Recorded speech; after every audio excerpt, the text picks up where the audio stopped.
Hey, this is Mo. So I'm in my attic with David from E.D.S Air Conditioning, and he's going to show me what problems we have with our AC unit.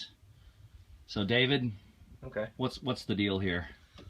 Basically, once I got here, I just basically kind of got a quick look at everything. I've already checked the pressures and everything on it. It's a system several years old, probably about, I would say, 15 years. Now once I pulled the panels off, as you can see here, you have, and this is a big problem here in Florida with all the salt water. You've got a lot of contamination and corrosion right here on this is your evaporator coil. Basically, this is what acts as your exchanger. You've got your refrigerant lines here that pump refrigerant in here through a small line, and they make this coil cold, and then it brings the refrigerant back to this big line out to the unit on the outside, which is what we call the condenser. Now in this particular case, you see a lot of corrosion here, and 90% of the time this is where your refrigerant leaks start. This particular coil is you have copper tubing that runs, on the inside, and then you have aluminum fins, and then you've got steel plates here on the end, and typically this is where your leaks start, right where the copper penetrates the steel plates. They'll start leaking refrigerant when they start getting into this state of corrosion.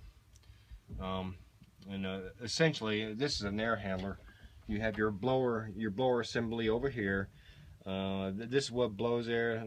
That motor blows the air through the ductwork, and it pulls the air through this coil, this cold coil, and that's where you get your cold air from. Refrigerant pumps in through these, and you have different metering devices in there that will change the characteristics of the refrigerant itself from a liquid to a gas, and back to a liquid, and so forth. And that's how we make that coil cold.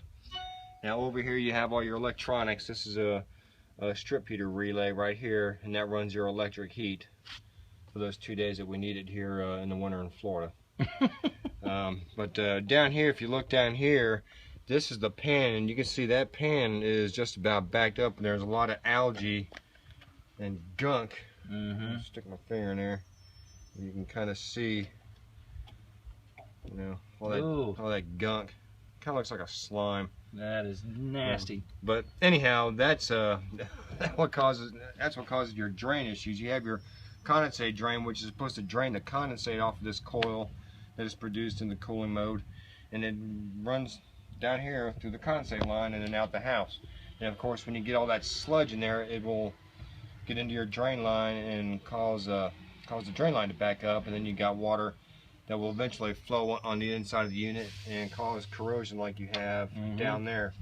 And typically, just on a system like this, it is very important that you have these things cleaned out annually, twice a year, and that is recommended. That's an industry standard recommended by the various manufacturers. And on this particular application, you can see the water is almost about to overflow the drip pan, and there's a switch that you can put in here that will shut the system off so that you don't get water into the sheetrock. Now down here you have an auxiliary drain pan. This is what you have on your other system. You've got a single switch here, so this one will shut the system down. The problem is you always want to try to hit the problem right here before you get water down in here. And that's something that we always do on our new installs. We have a primary safety switch and then a secondary in the auxiliary pan. But this drain needs to be cleaned out. All right. So that's nasty. Yeah. All right. Well, E.D.S is going to take care of it. Yes, sir. Thank you, David. I appreciate that. Hey, sure thing.